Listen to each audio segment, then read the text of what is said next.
Since the start of my kids' online class last school year, I can't count how many times they had a problem on video file size that they cannot submit through Messenger or email since their video is greater than 25 megabytes. Even with the Google Drive, large file size is still a problem since the upload process takes too long and sometimes in the middle of the upload, the unreliable Philippine internet connection gives up. Luckily, I came across this free tool that significantly reduces a video file size without sacrificing the video quality. It can reduce the video file size 5 to 7 times smaller while still retaining the same video quality. In this video I'm going to teach you where to get this great application, how to install it, as well as how to use it. Let's get started. We will of course start with, you guessed it, Google. Let's search for HandBrake. That is one word, no space, HandBrake. The search result should show handbrake.fr. Go to that page.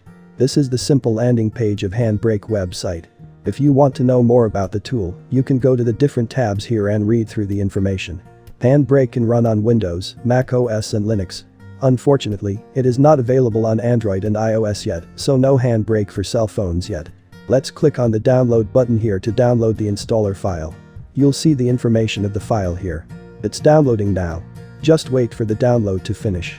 Once done, you can show it on a folder to see the installer file. Here it is. You can right-click on it and run as an administrator or simply double-click it to run and install. Installation is fairly straightforward and simple. Once installed, you will have a HandBrake icon in your application list. I already have it pinned on my start menu here, but if you haven't pinned yours yet, you can easily search for it and it should be there. Let's click and run it. Okay. Here is the simple UI screen of HandBrake, just waiting for a video file to be dragged into it. I have a video file ready here for testing. This is the same rendered video file for my tutorial on how to forced install Windows 11 to an unsupported PC which I posted a while back. As you can see here, this is a 670 megabyte file. Let's drag it to the HandBrake UI. The information is loaded in HandBrake now. From here you can select a title, angle and chapters of the video, that is, if they are available in your video. My video only have one of each, so you only get one in all of the dropdowns here. Then we have the presets. There's a lot to choose from here. We have the general formats. Then the web format which aligns with most streaming video formats. We also have presets based on a device like cell phones and tablets. Then the Matroska format and the production formats. These are all too technical to most of us, so I'll make it simple. I've tested most of them, and the best reduced size and optimization I get is from the general, very fast formats here. I suggest just using these very fast options here to make life a lot simpler. You have options here for different resolutions already, so this is basically all you need. Let's go back quickly to the video here so I can show you the details of the video. Let's right-click and go to its properties. As you can see here, this is a 1080p video resolution video. Let's open it for a bit so you'll have an idea how the video looks like when we compare it to the converted video later. This is a 1080p video with 11 minutes and 10 seconds length. By the way, if you want to watch the whole video of the Windows 11 Force install, I will be popping up its link in the screen now. I'll also place the link in the video description. Okay. Let's go back to HandBrake. Since the video is 1080p, let's select the preset for a very fast 1080p 30 FPS here. In the tabs below you can also see and change the details on the chapter, subtitles, audio. You can change the audio codec here if you want. I just always leave them as is. You can also change the video codec, video quality and optimization. But again, to avoid complications, you can just leave them as is. I'm sure most of you just want the simplest settings. I just want to show you the details on these tabs. We also have details of the filters here which I never use. For the dimension tab, you will be able to see the output resolution here. This is automatically set based on the source video's actual size. If you change this manually, it will keep the ratio. For example, if we change the height from 1064 into 1080, the height will automatically change from 1920 to 1949, as you can see here. Let's reset these dimensions by reselecting the very fast 1080p 30 FPS preset. There you go. It has been reset. Now, for the summary tab, you can select a video type here between MP4, MKV or WebM. I have no strong preference between MKV or MP4 here. Feel free to choose either. Let's select MP4 for this example. For the save as, you can put any path and video file name here. This will be the re-encoded video that will be created by HandBrake. Let me copy the path here and put in a new file name so I can copy and paste it in the save as field of HandBrake and make things faster. Saving it on the same folder with the name Win11 Force install.mp4. We're now ready to convert. Just click on the starting code here. You can see the progress bar and details of the process at the bottom part of the screen here. Time check at 2:14 p.m. Let me fast forward this part.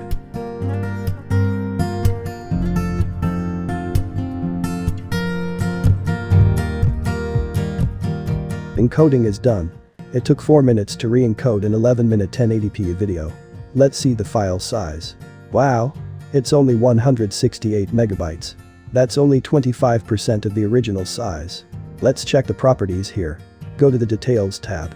As you can see here, it's still basically a 1080p. Let's open the video to see the details. There you go. It is undistinguishable from the original video. Practically the same 1080p video resolution and quality, except that this one is only 25% of the size of the original video. The audio of the video is also basically the same. Isn't that great? Now you can upload this video 75% faster into Google Drive as compared to the original rendered video that you have. Encoding with the same resolution is already awesome, but if you want the absolute file size reduction, you can go down to very fast 480p here. The dimension will of course be smaller, as well as the resolution, but for a web content, 480p is still an average accepted resolution. Let's rename the file to be created here adding -480p. Again, you can also click the browse button here as an alternative on selecting a location folder and typing in the file name. Okay. We're all set. Let's click the starting code button again to start converting. Time check. 2:19 p.m. I'll fast forward this part again.